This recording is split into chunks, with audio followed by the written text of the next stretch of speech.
Bueno, una vez más, quiero dar la bienvenida a todos, especialmente a los que nos visitan por primera, segunda o tercera vez. Siéntase en su casa y como vieron en las pantallas constantemente, nosotros tenemos una frase en nuestra iglesia que dice que más que una iglesia, somos una familia. Y la semana pasada hemos empezado una nueva serie de sermones basados en los primeros 3 capítulos de Apocalipsis, que hemos titulado, como ustedes ven en sus pantallas, el mensaje a las 7 iglesias del Apocalipsis. Y hemos dicho acerca del Apocalipsis que es una carta que Cristo envía para su iglesia, para animarla, para guiarla a cómo puede perseverar fielmente en un mundo que es sumamente difícil y en un mundo que es sumamente hostil, que está en contra de Cristo y contra todo aquel que sea un seguidor de Cristo o que se identifique con Cristo mismo.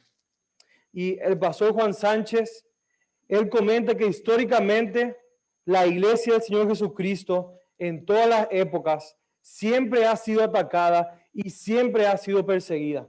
Y usualmente la iglesia ha respondido de 3 maneras distintas.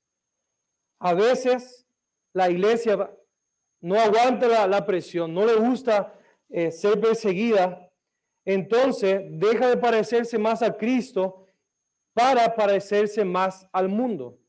Una vez más, deja de parecerse a Cristo para parecerse más al mundo y así no ser atacados. Y es como una especie de un evangelio o un cristianismo light. Parecerse más al mundo para no ser atacado. La segunda manera que algunos han hecho es que se han apartado completamente y se han aislado del mundo. Y esto es lo que se conoce como el movimiento monástico, que mucha gente dice, ya que el mundo nos persigue, entonces vamos a aislarnos y vamos a estar nosotros solos. Y en tercer lugar, la tercera manera que la iglesia ha respondido ante los ataques es siendo luz y siendo sal en medio de un mundo que es oscuro y que es hostil. Así que Cristo ha dejado a su pueblo, a su iglesia en este mundo con el objetivo ni de parecerse al mundo, ni tampoco de esconderse en el mundo, sino para ser un testigo fiel, luminares en medio de un mundo que es tan oscuro, en medio de un mundo que está absolutamente lleno de tinieblas. Así que la tarea de tuya y mía como iglesia de Cristo es que nosotros tenemos que ser testigos fieles, tenemos que perseverar en medio de este mundo que es sumamente difícil y sumamente caótica, en un mundo que está en contra de Cristo y de su iglesia. Y justamente este libro de Apocalipsis es una especie de manual, es una especie de guía para la iglesia, para enseñarnos y guiarnos a cómo nosotros podemos ser un testigo fiel en medio de este mundo que es difícil. Pero en esta misión que todos tenemos, hay peligros que históricamente la iglesia ha caído y que nosotros debemos evitar de caer para ser testigos en medio de un mundo difícil. Así que en los mensajes a la iglesia de Apocalipsis 2 y 3 vamos a encontrar 7 peligros o advertencias o dificultades con las que nosotros debemos luchar para cumplir con la tarea asignada. Así que antes de analizar el primer mensaje que vamos a ver hoy, yo quiero mostrarles rápidamente la estructura o cómo están estructurados cada uno de estos mensajes. Y quiero volver a recordarles, Apocalipsis es una sola carta, una carta singular que tenía 7 mensajes distintos en los primeros 3 capítulos, que estaba dirigida a 7 iglesias, a las cuales se nombra en el capítulo 1, 2 y 3, pero que no estaba limitada solamente a estas iglesias. La idea era que todas las iglesias debían de leerlo y se tenían que pasar la carta de Apocalipsis para ser leída en todo Asia Menor y todas las iglesias que históricamente. Así que es una carta para todas las iglesias. Así que cada mensaje contiene una pequeña introducción donde se da el encargo al ángel de la iglesia específica, ya sea Éfeso, la Odisea o las otras, y hay una pequeña identificación del autor de la carta, que por supuesto es nuestro Señor Jesucristo. Y lo interesante es que Él se presenta ahora como el Cristo glorificado y como el Cristo exaltado. Y en cada una de las cartas, Él se introduce y da una característica tomada del capítulo 1 que estudiamos la semana pasada. En cada una de las cartas, Él se introduce tomando o volviendo a dar una característica de Apocalipsis 1. Después tenemos un diagnóstico o una evaluación de la iglesia y bajo la frase yo conozco tus obras, aquí se resaltan distintos aspectos positivos y aspectos negativos de la iglesia. Y aunque esto es de manera general, hay excepciones. Por ejemplo, en Sardis y en la Odisea no hay ningún aspecto positivo que se resalta, y en Esmirna y Filadelfia ellos no tienen ningún aspecto negativo. Pero en general, esto es la estructura. En tercer lugar, tenemos el antídoto o la solución al diagnóstico que se dio, y aquí se da la solución al problema que Cristo está tratando en esa iglesia, y se hace un llamado al arrepentimiento a las iglesias, y hay un juicio para todo aquel que no decide arrepentirse. Y por último, la cuarta parte de las cartas, hay una promesa para el vencedor. La carta termina con una exhortación para que todos escuchen lo que el Espíritu habla a las iglesias, junto con promesas para aquellos que son vencedores, donde las promesas de recompensas tienen que ver con los nuevos cielos y el nuevo cielo y la nueva tierra descrita en Apocalipsis 21 y 22. Todas y cada una de las recompensas que vamos a ver tienen su cumplimiento final o tienen el cumplimiento eterno en los cielos nuevos y en la tierra nueva. Así que la recompensa para los cristianos no va a ser en este mundo, aquí y ahora, sino que va a ser de manera eterna en los nuevos cielos y la nueva tierra en el final de los tiempos. Así que en esta mañana, hermanos, vamos a ver el primer mensaje o la primera advertencia para la iglesia de Éfeso. Así que les pido si pueden abrir sus Biblias y vamos a leer juntos Apocalipsis capítulo 2, versículos del 1 al 7.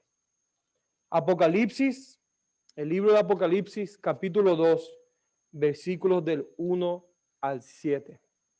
Apocalipsis capítulo 2, versículos del 1 al 7, dice lo siguiente: escribe al ángel de la iglesia en Éfeso, el que tiene las 7 estrellas en su mano derecha, aquel que anda entre los 7 candelabros de oro, dice esto: yo conozco tus obras, tu fatiga y tu perseverancia, y que no puedes soportar a los malos, y has sometido a prueba a los que se dicen ser apóstoles y no lo son, y lo has hallado mentirosos.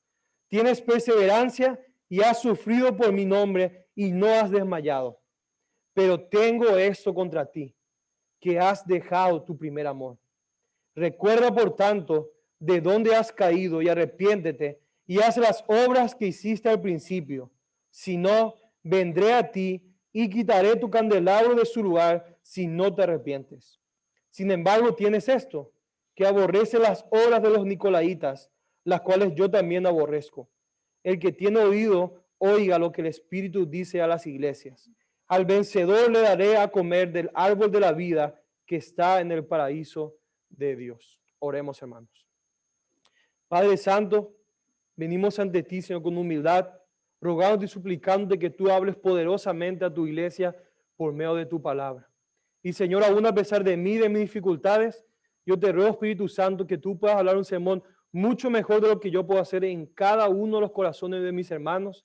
Ayúdanos, Señor, a no salir de la misma manera, sino que tu palabra nos muestre, nos quebrante, que tu palabra sea como un espejo donde claramente podamos ver nuestra condición y podamos correr a ti, Señor.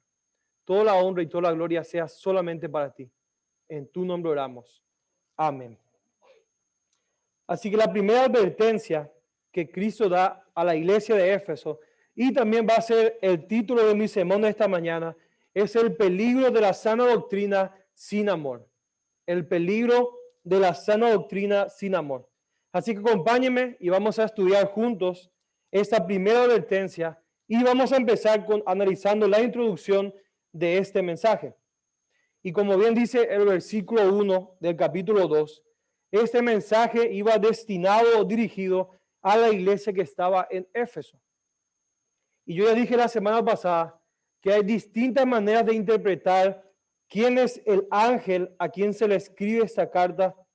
Y no voy a entrar en detalles nuevamente. Y aunque hay distintas interpretaciones, yo creo que la mejor interpretación es que el ángel de la iglesia son los pastores de la iglesia. Así que Jesús mismo se muestra como el autor de este mensaje, de esta carta, y él vuelve a identificarse con los versículos 13 y 16 del capítulo 1, como el que tiene las estrellas en su mano derecha y aquel que anda entre los 7 candelabros de oro. Y a mí me encanta, hermanos, que nuestro Señor Jesucristo, antes de evaluar y antes de amonestar a su iglesia, primero Cristo quiere dejar saber a la iglesia el cuidado y el amor que Él tiene por ellas. Jesús le recuerda a esta primera iglesia, a la iglesia de Éfeso, que Él mismo es el que tiene en su mano derecha la mano de poder a los pastores. Él es el que protege y cuida a los pastores. Y Él mismo está en medio de su iglesia. Él mismo es el que reina sobre su iglesia, es el que lo protege y es el que cuida y vela por su iglesia. Él no solamente establece una iglesia y la deja solas. Ok, yo la establecí, ahora ustedes véanse cómo siguen y cómo la van a hacer. Él no hace eso. Él no solamente lo establece, sino que Él mismo habita en medio de ellos y Él mismo cuida sus iglesias y tiene un cuidado especial para con cada una de sus iglesias. Y antes de pasar a lo que es la evaluación que Cristo hace de esta iglesia, yo quiero dar un poco de contexto acerca de lo que es Éfeso, la ciudad de Éfeso y esta iglesia, para que podamos entender un poco mejor el mensaje. La ciudad de Éfeso era una ciudad cosmopolita, era una ciudad sumamente grande y era muy importante en el primer siglo. Y era caracterizada porque tenía un puerto donde había muchísimo comercio. Además de eso, la ciudad de Éfeso era caracterizada y muy conocida porque era el epicentro, era el lugar principal de todos los templos paganos y de la idolatría en el Imperio Romano. Ellos eran adoradores de la diosa Artemisa, o otro nombre es la diosa Diana, que era la diosa de la fertilidad. Así que en esta ciudad, si ustedes buscan en Google, van a encontrar que hay unas ruinas todavía del templo de Artemisa o de Diana, que se constituía uno de los 7 grandes maravillas del mundo. Era un templo increíble con más de 120 columnas de mármol. Así que había un templo sumamente enorme dedicado para la diosa Diana, y como ella era la diosa de la fertilidad, toda la ciudad, especialmente alrededor del templo, estaba minada de burdeles, estaba minado de prostíbulos, donde las sacerdotisas sagradas de la diosa Diana ejercían o practicaban sus servicios sexuales para toda la comunidad. Un filósofo famoso llamado Heráclito, él dijo: nadie puede vivir en Éfeso sin llorar ante la terrible inmoralidad sexual que hay por doquier. Así que esta era una ciudad que era sumamente idólatra, era sumamente inmoral en todos los aspectos posibles de la sociedad. Así que unos 40 años antes de esta carta que Juan escribe Apocalipsis, el apóstol de Pablo fue el que fundó esta iglesia en Éfeso, y de manera singular, como en ninguna otra ciudad ha acontecido, el apóstol Pablo, el apóstol de Pablo ministró por más de 3 años en la ciudad de Éfeso. Luego de su partida, él envió a su discípulo amado, a Timoteo, para que sea el pastor de la iglesia de Éfeso. Y aún más, luego de eso, el mismo apóstol de Juan, que es el escritor del Apocalipsis, él fue a ministrar en esta ciudad por muchos años, hasta que fue llevado exiliado a la isla de Patmos, y se cree que después que él salió libre de ahí, él volvió a Éfeso hasta su muerte. Pablo escribe una de las cartas más profundas y más bellas del Nuevo Testamento a la ciudad de Éfeso, que es la epístola a los Efesios, donde él desarrolla una teología sumamente profunda de qué es la iglesia y cómo funciona la iglesia. Y si ustedes quieren aprender un poco más acerca del libro, la carta de Éfeso, Yo le invito a que todos los domingos a las 5:30 tenemos un servicio completamente en inglés, donde estamos estudiando en mínimo detalles lo que es esta carta de Éfeso. Y no solamente está la carta de Éfeso para ellos, sino que Pablo mismo escribe 2 cartas pastorales, que es primera y segunda de Timoteo, para instruir a esta iglesia y para poner todas las cosas en orden. Así que podemos decir que la iglesia de Éfeso era una iglesia que estaba cimentada en la verdad, que estaba cimentada en la sana doctrina, que tuvo a los mejores pastores y a los mejores maestros, y que fue instruida como casi ninguna otra iglesia de la región. Así que tengamos todos estos datos en mente, y con eso vamos a ver el diagnóstico o la evaluación que Cristo mismo hace acerca de las iglesias en los versículos 2 al 4 y en el versículo 6. Así que en la evaluación o diagnóstico de la iglesia, como he dicho, siempre hay aspectos positivos y aspectos negativos. Y vamos a empezar por los aspectos positivos. Versículos 2, 3 y el 6.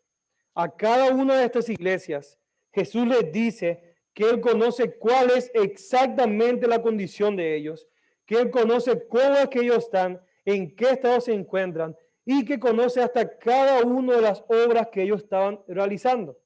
Jesús está presente en medio de sus iglesias. Él no está de manera indiferente con lo que pasa en sus iglesias y mucho menos de todas las obras que nosotros realizamos. Así que de manera positiva, Jesús resalta lo siguiente en la iglesia de Éfeso, y voy a volver a leer los versículos 2 y 3. Yo conozco tus obras, tu fatiga y tu perseverancia, y que no puedes soportar a los malos, y que has sometido a prueba a los que se dicen ser apóstoles y no lo son, y los has hallado mentirosos. Tienes perseverancia y has sufrido por mi nombre y no has desmayado. Versículo 6. Sin embargo, tienes esto, que aborrece las obras de los nicolaitas, los cuales yo también las aborrezco. Ahora, es interesante, mis hermanos, que si nosotros leemos Hechos 20, cuando Pablo está en su despedida a la iglesia de Éfeso y está en Mileto, él les advierte lo siguiente a esta iglesia en Hechos 20, versículos 21 al 31, dice lo siguiente: sé que después de mi partida vendrán lobos feroces entre ustedes que no perdonarán el rebaño.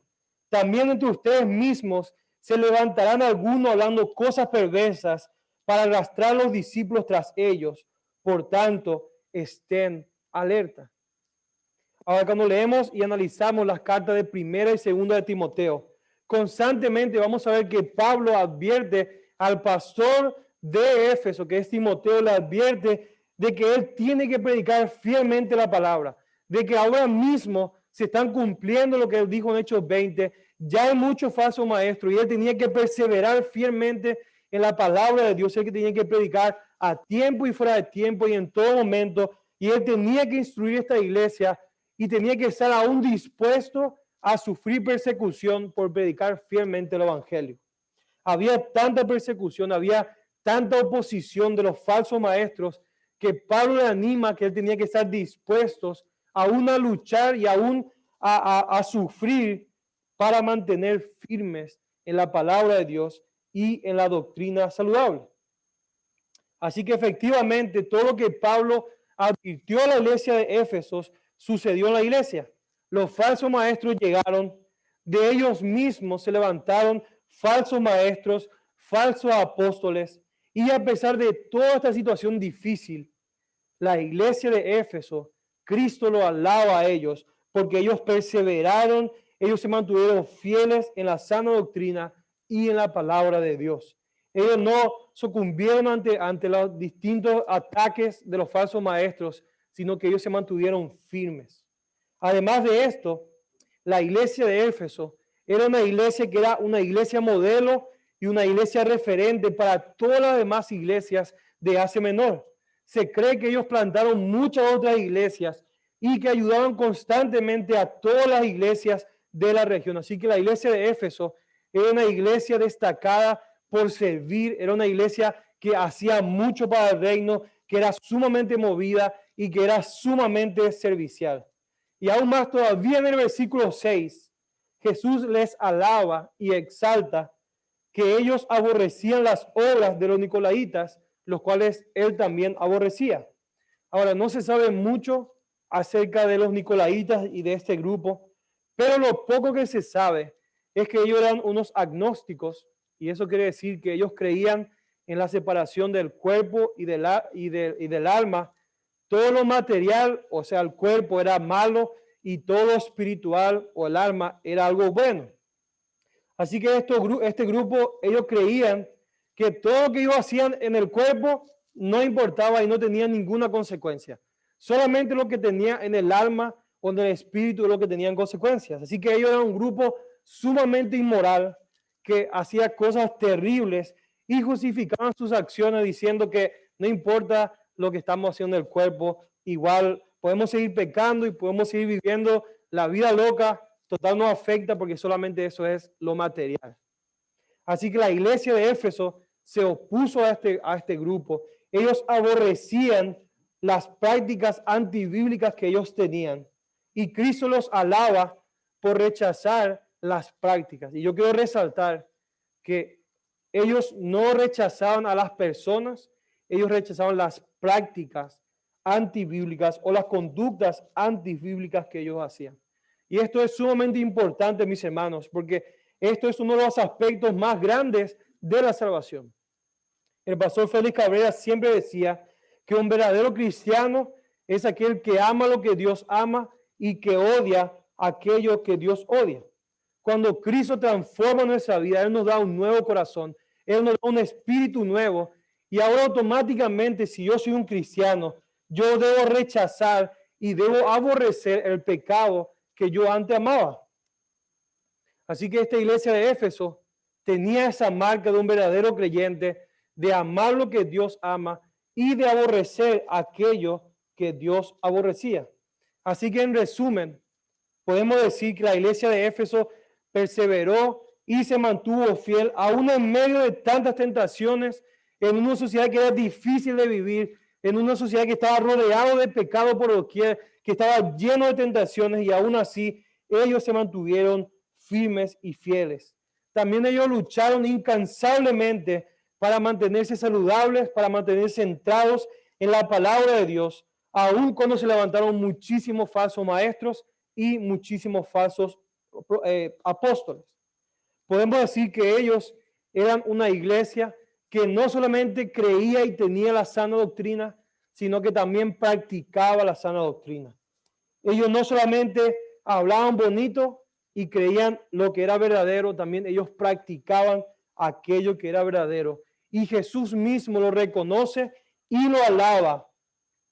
Pero a pesar de todo esto bueno que ellos tenían, a pesar de toda esta perseverancia, de toda esta sana doctrina, de toda esta sana práctica, hay algo que Jesús tiene que llamar la atención a esta iglesia. Y ese es el aspecto negativo en el versículo 4. Y Jesús le dice en el versículo 4, pero yo tengo contra ti esto, que has dejado tu primer amor. Otras traducciones dicen, has abandonado el amor que tenías al comienzo. Y otra traducción dice, ya no me amas como al comienzo. Ahora, sin duda alguna, en esta iglesia seguramente había muchas cosas que Jesús podía corregir y que podía apuntar. Pero Jesús solamente escogió uno y posiblemente ha escogido el más importante de todas. Y eso es un error en el cual todos podemos caer fácilmente. De creer y hacer las cosas correctas, podemos creer y podemos practicar la sana doctrina y tener una excelente teología, pero tener un corazón que es frío y que un corazón que es sumamente apático. Esta iglesia había entendido ese amor, no había perdido ese amor sencillo y apasionado por el Señor Jesucristo. Un amor que impulsa todas las demás cosas que nosotros hacemos. En algún momento de esta iglesia de Éfeso, ellos pasaron de hacer las cosas motivados por un profundo amor a Jesucristo, a hacer las cosas de una manera mecánica de una manera automática, motivados solamente por el celo doctrinal, motivados por la sana doctrina o por la costumbre. Y eso no es nada nuevo, mis hermanos. Este mismo error es lo que Dios recalca a Israel en Jeremías capítulo 2, en el versículo 2 y 3, donde dice lo siguiente. Jeremías 2, versículos 2 y 3, él dice: ve y clama a los oídos de Jerusalén diciendo, así dice el Señor, de ti recuerdo el cariño de tu juventud, tu amor de novia, de cuando me seguías en el desierto por tierra no sembrada. Santo era Israel para el Señor, primicia de su cosecha. Todos los que comían de ellas se hacían culpables. El mal venía sobre ellas, declara el Señor. Así que Dios le está diciendo al pueblo de Israel lo mismo que le estaba diciendo a la iglesia de Éfeso. Yo me recuerdo del amor que ustedes tenían por mí en su juventud. Yo me recuerdo de la pasión, de la entrega que ustedes tenían hacia mí. Pero tristemente, esta iglesia que era sumamente saludable, que era sumamente fuerte doctrinalmente, había perdido la pasión, había perdido el amor hacia Dios mismo. Y para Cristo esto era sumamente importante. Para Cristo es sumamente importante tener nuestro corazón, tener nuestro amor. A mí me impacta este mensaje, mis hermanos, porque Cristo, que es el dueño de todo, que nosotros le pertenecemos a Él, nos creó, Él tranquilamente podía demandarnos solamente que nosotros le obedezcamos a Él y ya. Él podría haber hecho eso. Pero de manera interesante, Cristo demanda que nosotros amemos a Él, que nosotros nos deleitemos en Él, que nosotros le entreguemos y derramemos nuestro corazón, que tengamos afectos, que le podamos amar profundamente a nuestro Señor. Cuando Él podía haber dicho, nada más a mí me importa que usted me obedezca y que haga lo que yo diga. Cristo quiere que nos deleitemos en Él. Cristo es un creador que nos ama tanto, que se deleita en que nosotros nos deleitemos en Él y que nosotros amemos a Él. Así que el problema de esta iglesia de Éfeso no era un problema de cabeza, de información, de teología, era un problema de corazón. Y nosotros tranquilamente podemos tener sana doctrina, nosotros tranquilamente podemos tener la mejor teología, leer todos los libros, conocerme de punto a punto la Biblia, poder explicar a la perfección los 5 puntos de calvinismo y mi postura soteriológica o cualquier otro término bien difícil, pero mi corazón puede estar yendo directamente a la apostasía. Que yo tenga una mente y que conozca toda la palabra de Dios y que aún lo practique sin amor y devoción devota a nuestro Señor, no sirve de nada. En Mateo capítulo 22, como ya vimos en Mateo, quieren poner a prueba a Jesús. Y a ver, Jesús, dígame cuál es el mandamiento más importante. Y Jesús responde en Mateo 22, capítulo 22, versículo 37. Amarás al Señor tu Dios con todo tu corazón y con toda tu alma y con toda tu mente. Mis hermanos, Dios no está dispuesto a compartirnos.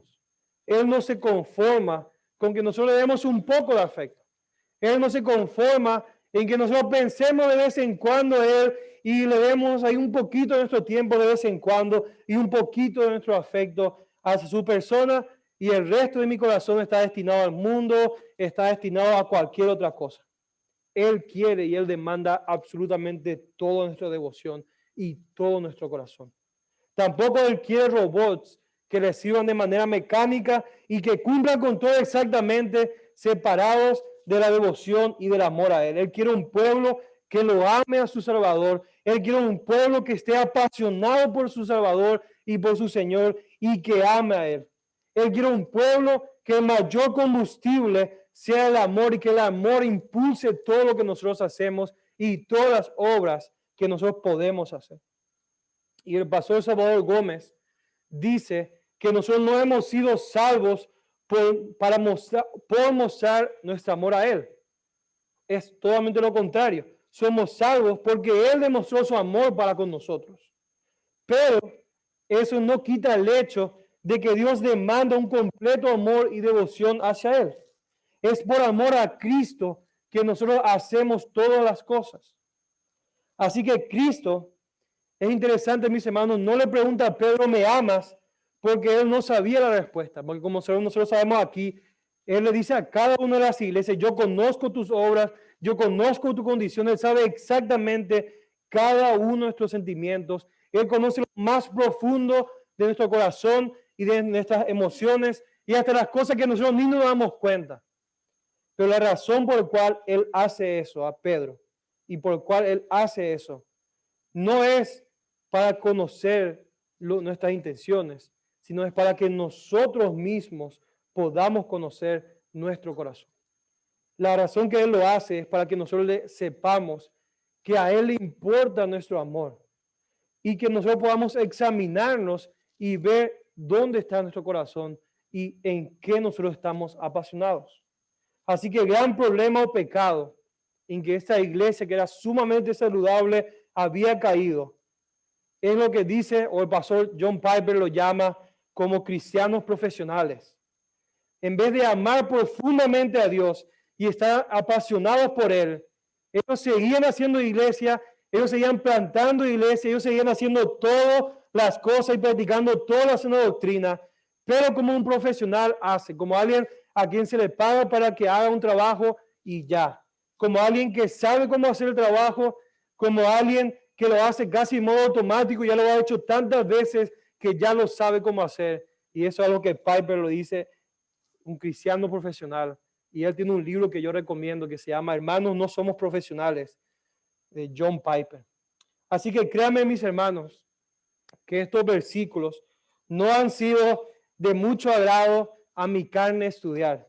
Y yo tengo que confesar que mi corazón mismo muchas veces se ha vuelto, yo como pastor mismo, fácilmente puedo caer en el error de volverme un pastor profesional, al que le pagan por predicar, al que pagan por cuidar a su iglesia, pero que no lo hace necesariamente por amor y devoción a su Señor. Y fácilmente tú y yo podemos caer en ese mismo error que la iglesia de Éfeso ha caído. Nosotros fácilmente podemos estudiar teología y podemos estudiar a profundidad la palabra de Dios y tener muy buena doctrina. Y hasta a veces podemos estar más apasionados por la teología y la doctrina que por el Dios del cual habla o trata la teología y la doctrina. El punto de la teología y la doctrina no es que yo sea un cabezón y que yo sepa muchas cosas. El punto es que toda esa información me debe llevar a amar más a mi Señor. Cuando yo conozco quién es mi Señor, cuando yo conozco que yo no merecía absolutamente nada y que Él decidió amarme merecidamente y darme un regalo que yo no merecía y que yo jamás voy a poder pagar. Cuando yo entiendo estas verdades, mi corazón debe llenarse de amor y debe llenarse de pasión para mi Señor. Pero tristemente, muchas veces el efecto o nuestro corazón que está lleno de pecado hace lo contrario. Muchos cristianos, especialmente los que somos más jóvenes, vienen a Cristo, empiezan a estudiar, empiezan a entender la verdad de la palabra de Dios, empiezan a conocer la doctrina de la gracia, buena teología y empiezan a conocer más y más y más. Pero el conocimiento es muy fácil para crecer. Yo puedo leer fácil algunos libros y el conocimiento en mi mente rápidamente puede aumentar. Pero lo que no puede aumentar tan fácilmente es mi carácter y mi corazón.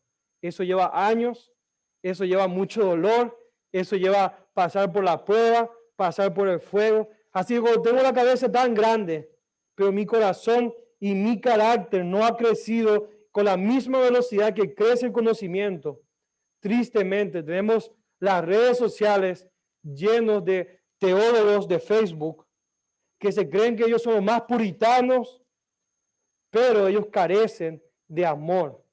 Ellos son sumamente legalistas, ellos critican a todo el mundo y ellos llaman hereje a todo el mundo, especialmente a aquellos que no creen exactamente cada una de las cosas que ellos creen. Así que dejar el primer amor no solamente se manifiesta con un corazón que es frío o que no se apasiona y que no tiene afecto por Dios. De hecho, yo diría que la mayor manifestación de que hemos perdido el primer amor por Dios es que nosotros no amamos a las demás personas. la mayor manifestación de que he perdido mi primer amor por Dios se manifiesta o se hace evidente en que yo no amo a mis hermanos. Si tú tienes la mejor teología y tienes la mejor doctrina y conoces cada uno de los misterios y sos un gran teólogo, pero tú no amas a los demás, tú no sirves a los demás, tú no te preocupas por los demás, tú no amas y no estás orando y clamando por tus hermanos, toda esa teología que tú tienes no sirve absolutamente para nada. Si cuando veo a mi hermano en pecado, o veo a mi hermano que tal vez no tiene la mejor teología o que tiene muchos errores doctrinales, y lo único que yo hago es criticar a ellos, o hablar mal de ellos, o apuntarle con un dedo, y no lo amo lo suficientemente para ser paciente, para enseñarle la verdad, pues todo ese conocimiento y toda esa teología que yo tengo no sirve absolutamente de nada. Y Pablo es bien enfático en este sentido en 1 Corintios 13. Y él dice, y él recalca fuertemente a la iglesia, y hoy hemos escuchado y hemos orado los unos para los otros en el preservicio, y él recalca que ellos podían ser los más espirituales. Ellos podían hablar en lenguas, tener profecía, hacer los mejores dones espirituales, ser las personas más talentosas y las personas más capaces. Pero si ellos no tenían amor o carecían de amor, todo eso que ellos tenían no servía absolutamente para nada. En 1 Corintios 13:3, escuche lo que Pablo dice. Si yo diera todos mis bienes para dar de comer a los pobres, y si aún entregara mi cuerpo para ser quemado, pero yo no tengo amor, de nada me sirve y de nada me aprovecha. Ahora, yo quiero ser honesto, hermanos. Esto no se trata de elegir uno o el otro. Esto no se trata de decir, es más importante la verdad, o bueno, ahora no importa la verdad, lo único que importa es amar y ya. No, es los dos. Los dos tienen que ir de la mano. Si yo tengo mucho amor y tengo mucha compasión, pero no tengo la verdad, posiblemente voy a inventarme a un Dios falso y voy a caer en la idolatría. Si yo tengo mucha verdad, pero carezco de pasión y amor para mi Señor y para mis hermanos, posiblemente me voy a volver un religioso y un legalista que está apuntando con el dedo a todas las personas. Así que lo correcto es que conozcamos verdaderamente a nuestro Señor y que ese conocimiento intelectual baje a mi corazón, que ese conocimiento genere afectos por mi Señor, genere amor y sentimientos hacia Él, y que ese amor y esa pasión me lleve a responder a su amor por medio de servirle a Él y darle lo mejor de mi vida hacia Él. Así que no puede ir uno sin el otro, siempre esto va de la mano. Así que este es el diagnóstico que Jesús hace a la iglesia de Éfeso. Una iglesia que conocía y practicaba la verdad, que tenía la sana doctrina, pero que carecía de amor. Y Jesús no solamente él hace un diagnóstico infalible, sino también él mismo da el antídoto o la solución perfecta para el problema de esta iglesia. Y esto nos lleva al tercer punto de hoy, en el versículo 5, el antídoto o la solución. Y en el caso de los efesios, el antídoto y la solución tenía tres ingredientes. Recuerda de dónde has caído, arrepiéntete y haz las obras que hiciste al comienzo. Así que la primera solución que él da es un llamado a autoexaminarse, a pensar y a escudriñar su corazón para ver qué es lo que ha pasado.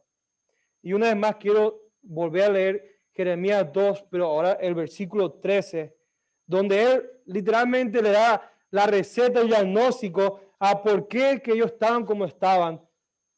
Dios le dice a Israel lo siguiente: porque dos males ha hecho mi pueblo. Me han abandonado a mí, fuente de aguas vivas, y han cavado para sí cisternas, cisternas agrietadas que no retienen el agua. Y tristemente, mis hermanos, es bien posible y es bien fácil que nosotros cambiemos a Dios, que es la fuente de agua viva, como acabamos de cantar, por cisternas rotas que no retienen nada de agua. Antes era evidente que Dios era lo más importante en mi vida. que Él es el dueño de tu tiempo, que Él es el dueño de tus fuerzas, que Él es el dueño de tu dinero, que Él es el dueño de tus pasiones y de todo tu ser. Pero ahora sigues haciendo muchas cosas y estás bien atareado y tienes muchas cosas, pero lo haces no por amor a Él, sino porque sabes cómo hacerlo, o porque sabes, o porque has caído en una rutina, o porque estás haciendo eso, porque eso es lo que hace un cristiano y yo debo seguir manteniendo haciendo muchas cosas, o porque tal vez te guste hacer lo que estás haciendo. Antes anhelabas conocer más y más al Señor. Estabas hambriento de Él. Querías pasar tiempo con Él. Querías orar, querías meditar en su palabra. Querías ver las maneras diferentes de cómo podías agradar al Señor, de cómo podías corresponder a ese gran amor inmerecido que Él nos daba. Pero ahora has aprendido a tomar decisiones, aún sin tomar en cuenta a Él. Y ahora todo lo que te importa es solamente tu vida y te has olvidado del amor y la pasión para Él. Así que lo primero que dice es recuerda de dónde has venido, recuerda de dónde has caído, qué fue lo que ha pasado. Pero recordar solamente no es suficiente. También necesitamos arrepentirnos. Necesitamos reconocer que nosotros le hemos fallado a nuestro Dios y volver a Él. Y no solamente el arrepentimiento el que habla aquí, no es un simple, bueno, yo reconozco mi pecado, yo pido perdón, pero yo sigo haciendo lo mismo una y otra vez. Si nuestra actitud y nuestras acciones no cambian, realmente no es un arrepentimiento verdadero. El arrepentimiento verdadero es literalmente un cambio de sentido. Si yo estaba caminando para allá, el arrepentimiento es un cambio de sentido total y ahora de caminar para el otro lado. Gracias. Si yo estaba haciendo algo malo, si yo estaba gozándome más en las cosas de este mundo en vez de Dios, el arrepentimiento es cambio de sentido. Yo dejo el mundo y ahora sigo y me enfoco en mi Señor. Y aún si es necesario, si yo entiendo que hay algo que me está haciendo caer, si yo entiendo que hay algo que me está haciendo tropezar una y otra vez, mi amor para mi Señor es tan grande, el que el arrepentimiento me lleva a aún tener que cortar aquello que me está separando y que me está desviando de sus caminos. Así que yo quiero que medite conmigo por unos instantes. ¿Qué cosa, qué persona, trabajo, prácticas o hobbies se han adueñado de ti y de tu corazón y de tu tiempo y de tus sentimientos? De tal manera que ahora la manera en que tú vives, prácticamente ya no hay diferencia en la manera en la que tú vives y la manera que un no cristiano vive. Yo quiero recordarle que en el mundo latino todas las personas casi son religiosas por cultura. Culturalmente casi todos los latinos van a la iglesia, hacen alguna devoción, ya sea, llámese iglesia católica o evangélica o otra cosa. Entonces es normal, cualquier persona viene a la iglesia, cualquier persona viene a reunirse, cualquier persona inclusive da un poco de su tiempo y hace alguna que otra cosa para el Señor. Eso lo puede hacer cualquier persona que culturalmente es religiosa. Eso no significa ni te hace un verdadero creyente, ya que el verdadero creyente es aquel que ha renunciado a todo y hasta ha muerto a sí mismo porque ahora vive solo y exclusivamente para Cristo. Así que recuerda de dónde has caído para que te puedas arrepentir de las cosas que necesitas y debes arrepentirte. ¿En qué o por qué debes arrepentirte, mi hermano, en esta mañana? ¿Qué aspecto de tu vida tú necesitas hacer un cambio de sentido urgente? Y necesitamos tener mucho cuidado con lo que está diciendo aquí el Señor, porque no arrepentirnos a los que Dios nos está mandando a arrepentirnos es un desafío y una rebeldía directa ante el trono y el señorío de Dios. Así que nosotros debemos de dejar de luchar ante su señorío y necesitamos rendirnos ante Él. Debemos de dejar de querer satisfacerme a mí mismo para satisfacer a Él, porque de otra manera el Señor te dirá, ¿por qué me llaman Señor, Señor, si no quieres hacer lo que yo te digo? Y la última solución que Él les da es volver a las obras que hacíamos al principio. Y esto es bien simple, la mayoría de las veces el secreto es estar en volver a hacer las cosas simples. No es complicarnos y ahora yo voy a esforzarme muchísimo y hacer un montón de cosas. No, la mayoría de las veces es volver a lo simple. Tú no puedes rechazar al mundo. Tú no puedes tener una devoción completa a Dios si tú no conoces a Dios. Nadie se enamora de algo que no conoce. Si tú quieres enamorarte perdidamente de Dios, pues debes conocerlo. Debes amarlo. Debes pasar tiempo leyendo la palabra de Dios. Debes pasar tiempo en oración. Debes pasar tiempo meditando en quién es nuestro Dios, en qué es lo que Él ha hecho por nosotros. Y es la única manera en que nosotros vamos a poder rechazar al mundo. Dios nos ha regalado los medios de gracia, que es la palabra, la oración y las distintas disciplinas espirituales, como un regalo para nosotros, para que nosotros podamos conocerlo más y que ese conocimiento nos lleve a amarle más. Y cuando yo conozco profundamente a Dios, yo me voy a dar cuenta que no hay nada en este mundo que vale la pena comparado con Cristo y lo maravilloso que Él es para nosotros. Así que, hermano, tengamos cuidado, porque la solución de Cristo viene con una gran advertencia para aquellos que no hacen caso. En la segunda parte del versículo 5, Jesús le advierte a esta iglesia de Éfeso. Y quiero volver a repetir, una iglesia saludable que practicaba cosas saludables, que era sumamente fuerte, que si ellos no se arrepentían y no volvían a su primer amor, Jesús les dice, quitaré el candelabro de ustedes. En simples palabras, Jesús dice, yo voy a cerrar su iglesia. Ustedes van a dejar de ser iglesia. Y mucha gente le atribuye un valor desproporcional a Satanás y al mundo. Mucha gente dice, mira lo que hace Satanás y mira lo que hace el mundo, que está cerrando iglesia y que está persiguiendo de tal manera que la iglesia está muriendo. Cristo está diciendo aquí que si no importa que sea la iglesia que tenga la mejor sana doctrina, si ellos no se arrepentían, si ellos no volvían a su primer amor, Cristo es el que iba a sacar el candelabro e iba a cerrar esa iglesia. No el mundo, no Satanás, Cristo iba a hacer eso. Por esa razón, mis hermanos, es que hay tanta iglesia hoy en día que están cerradas o que han cerrado. Si Jesús se va de la iglesia, si Jesús decide abandonar la iglesia, pues, ¿qué es lo que queda entonces? Si Jesús no mantiene prendido su candelabro en medio de nosotros, nosotros podemos ser un grupo de personas, podemos ser una comunidad latina, podemos ser un club social, podemos ser un grupo de amigos o lo que sea, menos ser una iglesia del Señor Jesucristo.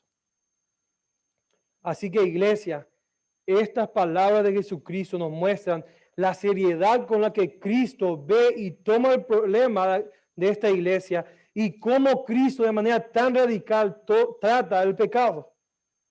Y es mi oración, mis hermanos, esta mañana, que Dios ponga ese mismo sentir y esa misma actitud de nosotros hacia el pecado. ¿Estás viendo, mi hermano, tu pecado con la misma seriedad con la que Cristo ve tu pecado? Y por último, luego de dar la evaluación y dar el antídoto y la solución, Jesús da una promesa para todos los vencedores en el versículo 7.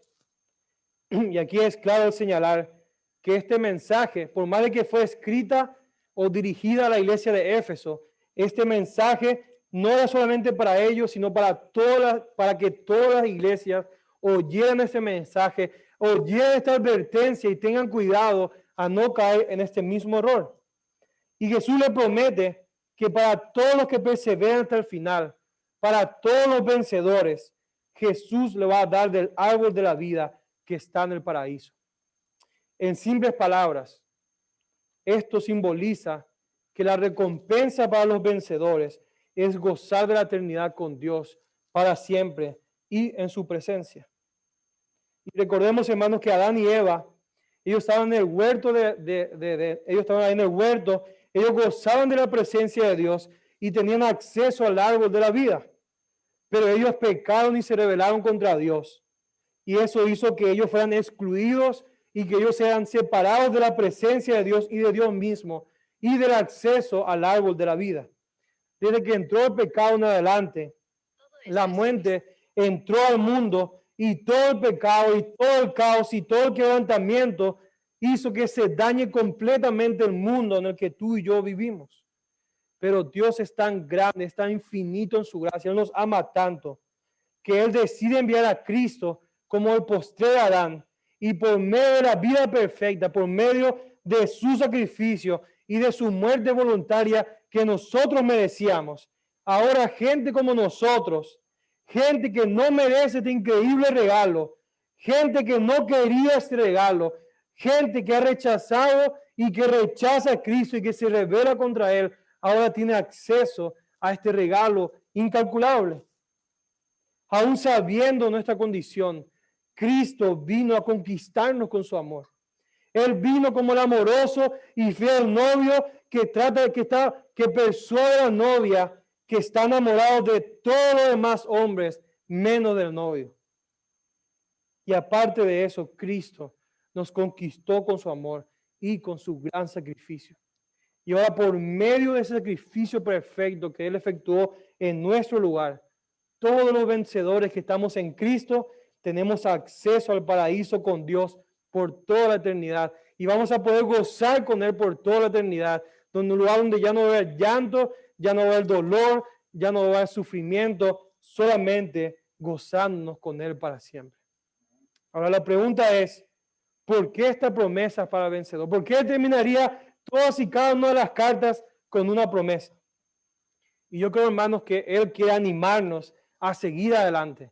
Él está animándonos a perseverar. Él está animándonos a decirle no al pecado, a no amar al mundo y amarlos a Él, a ser testigos fieles en medio de este mundo que es difícil y hostil.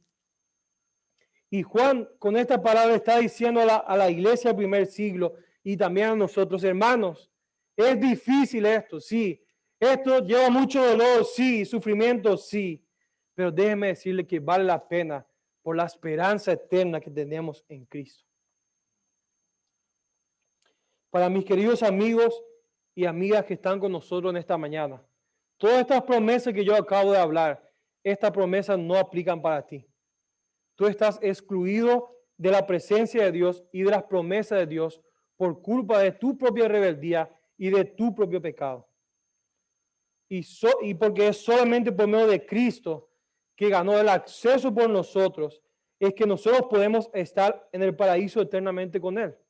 Así que si tú quieres participar de esto, si tú quieres la promesa de Cristo y quieres pasar a terminar con Él, y quieres que tus pecados sean perdonados, lo que tú necesitas hacer esta mañana es arrepentirte de tus pecados y de tu rebeldía ante Él.